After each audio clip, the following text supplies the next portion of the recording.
Akizungumza wakati wa zoezi la ukabidhi misaada kwa waathirika wa mvua kubwa zilizonyesha katika manispaa ya Songea tarehe 24 mwezi wa 12 mwaka 2025, tarehe 31 mwezi wa 12 mwaka 2025 na tarehe 7 mwezi wa kwanza mwaka 2026, mvua ambazo zimesababisha madhara makubwa, mkuu wa mkoa wa Ruvuma Brigedia Jenerali Ahmed Abbas Ahmed amesema mvua hizo zilisababisha uharibifu wa makazi, mali na miundombinu mbalimbali, hali iliyoacha kaya nyingi katika mazingira magumu, ambapo kaya 127 zenye wananchi 430 zimeathirika na maafa hayo. Tarehe 24 ya mwezi wa 12, lakini vile vile tarehe 31 ya mwezi wa 12 na tarehe 7 ya mwezi wa kwanza, katika maeneo ya kata hii tulipata changamoto hizo ambazo zilipelekea wananchi wapatao 430 kupata majanga ya kuharibiwa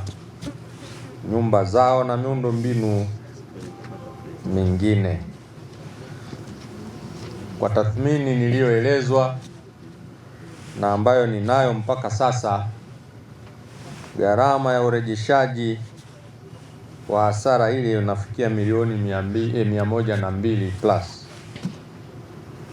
Fedha hizo ni nyingi. Serikali ya mkoa imehangaika kutafuta wadau, lakini pia imehangaika kuijulisha serikali kuu ili ione namna inavyoweza kushirikiana nasi katika kuwashika mkono wananchi wetu. Kwa upande wake, mkuu wa wilaya Songea Mheshimiwa Wilman Kapenja Mandile ameomba wananchi wa wilaya hiyo kuendelea kuonyesha mshikamano na ushirikiano wa kusaidiana pale mmoja anapatwa na changamoto, hususan katika kipindi cha majanga kama haya ya mvua kubwa. Kwa hiyo ndugu wananchi, Mheshimiwa mkuu wa mkoa alisisitiza ni lazima tufanye lolote tunaloweza ndani ya uwezo wetu, na huu ndio uongozi. Hata kama bajeti haipo, si swala la kulalamika. Kwa ninyi mtakachokipata mkipokee kwa namna hivyo hivyo kinavyokuja. Wengine wamebahatika kupata unga, wengine godoro, hivyo hivyo kupunguza makali. Lakini na wananchi tunao wajibu pia wa kuchangiana sisi kwa sisi. Jirani yako nyumba imezuliwa, kama wewe bahati nzuri hukuathirika, mchangie kwa chochote.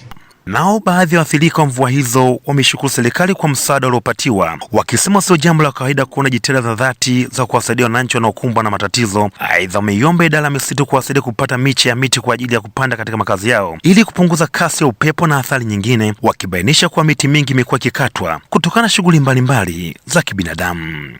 Tunashukuru kwa sababu hatukutegemea kwanza hata kwenye hili ambalo lilokuwepo kwa sasa hivi kama tunaweza tukafanya nini, tukatazamwa. Kumbe hii inatujengea picha nzuri sana kwamba serikali inatutazama kwa jicho pevu zaidi kuweza kutatua hili tatizo. Lakini nitoe wito kwa wenzangu tulioathiriwa na wale ambao hawajaathiriwa. Serikali kama inaona kipindi hiki ni kipindi cha mvua, basi tuombe watusaidie hata miti tuweze kupanda ili iweze kustil mazingira yetu. Na ni kweli miti yetu tumeikata mingi sana kwa sababu ya shughuli mbalimbali. Serikali nzuri haijatuacha, imetuletea magodoro ya kulalia. Hatukuwa na magodoro, tuliasiliwa na vitu vingi, na tusiposhukuru kwa hivi vichache, najua hata vikubwa tutashukuru.